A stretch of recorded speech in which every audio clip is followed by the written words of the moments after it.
رگ میں گناہگار ہوں توبہ قبول ہو،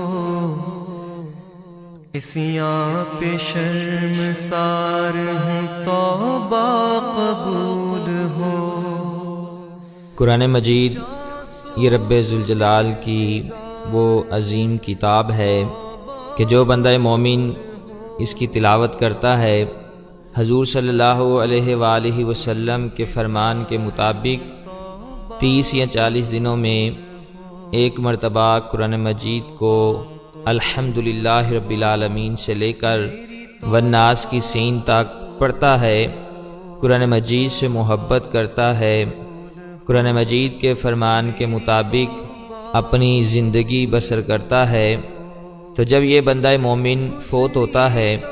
تو قرآن مجید روحانی شکل میں اس کے سر کے پاس آ کر کھڑا ہو جاتا ہے، اور پھر جب لوگ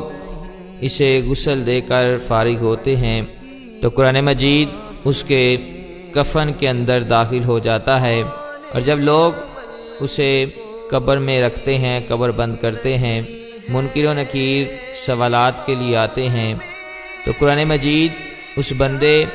اور منکر و نکیر کے درمیان آ جاتا ہے۔ تو قرآن مجید فرماتا ہے کہ میں اس وقت تک اس کا ساتھ نہیں چھوڑوں گا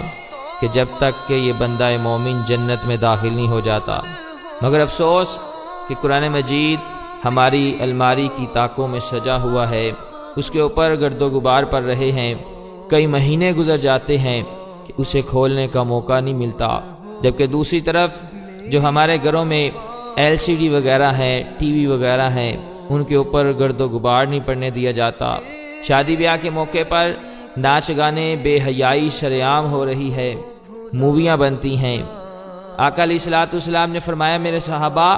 جب میری امت میں بے حیائی شرعام ہو جائے گی تو رب کائنات انہیں ایسی بیماریوں میں مبتلا کر دے گا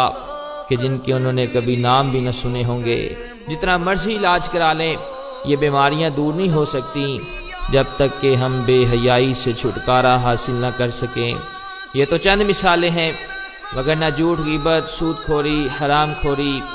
زناکاری، والدین کی نافرمانی جیسی بیماریاں ہمارے اندر پائی جاتی ہیں، جو کہ سراسر سرکار دو عالم علیہ الصلوۃ والسلام کے اسوہ حسنہ کے خلاف ہیں۔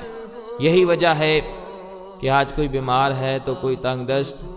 کوئی اولاد کا طلبگار ہے تو کوئی نافرمان اولاد کی وجہ سے بیزار ہے، کوئی نہ کوئی کسی پریشانی میں مبتلا ہے، اور ان تمام پریشانیوں کا حل آقا علیہ الصلوۃ والسلام کے نقش قدم پر چلنے میں ہے۔ دامن مصطفیٰ علیہ الصلوۃ والسلام سے جو لپٹا یگانہ ہو گیا، جس کے حضور ہو گئے اس کا زمانہ ہو گیا۔ تو ہے کریم